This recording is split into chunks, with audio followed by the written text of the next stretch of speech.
The fight between the Public Protector and ABSA continues. P.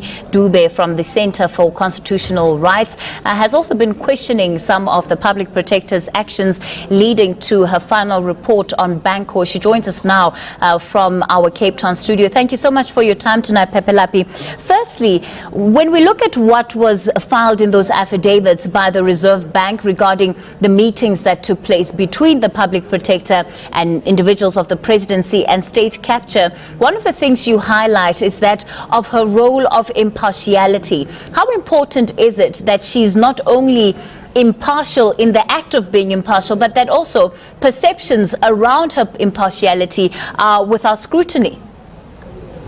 Yes, absolutely. It is quite important that she should really be above that kind of scrutiny, because ultimately it comes down to the credibility of her office. And we need to understand that the Public Protector's office plays a very important role in South Africa, insofar as the Public Protector's role is to investigate maladministration within the executive, as well as state-owned enterprises. So, of course, the very fact that she appeared to have met the President's legal advisors as well as the State Security Agency, and both of these make up the executive, without giving the other parties the opportunity to respond to what the Presidency's office as well as the State Security Agency had said, that obviously creates the impression that she was either acting impartially or she was just out to create the impression that she's taking instructions from other officers.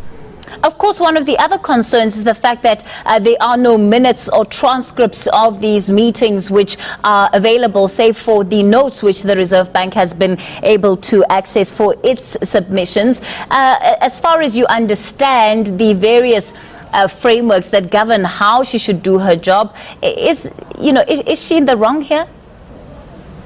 Well, it would appear that that is the case, because ultimately when she completes a report, she needs to show the record, she needs to show the transcript, she needs to show just how exactly she came to arrive at those remedial recommendations. And in a sense, if that report is going to be open to public scrutiny, then it's important for her to justify the decisions that she took. But I would also go a step further and particularly focus on the report that she had, or rather on the notes that she had compiled in the meeting with the State Security Agency, in the sense that there's a note that talks about the vulnerability of the Reserve Bank. So in a sense, that wording, that very wording, seems to create the impression that there was a preconceived idea which she had, and in gathering the evidence, she sought to arrive at that particular conclusion, a conclusion which really which appears to be deemed at trying to target the vulnerabilities of the Reserve Bank. So in a sense, it does create the impression that the independence of her office was compromised.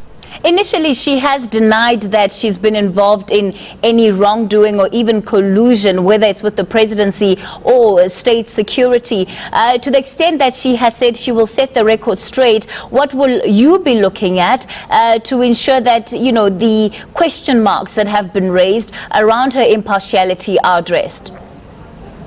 Well, I think it's an interview that she gave, I think, yesterday, and I think it was also followed up by some remarks from her spokesperson, in terms of which she said that she was acting within the law in terms of consulting the presidency as well as consulting the State Security Agency, because these are individuals who had been implicated in the underlying ABSA Banco report. But of course, by that same line of reasoning, that same courtesy should have been extended to the other parties as well. So that said, it means that both ABSA as well as the Reserve Bank, as well as the different individuals who are mentioned in that report, should also have been consulted, because at the end of the day, it is a legal principle that the other party needs to be heard. And beyond that, it's also in terms of the Public Protectors Act, which says that any individuals who are implicated in a report should be given the opportunity to respond. And the very fact that these individuals were not given that opportunity to respond creates the impression that there is some kind of bias on the part of the Public Protector. All right. Thank you so much for your insights on Newsnight. Director for the Center for Constitutional Rights, P. Dube.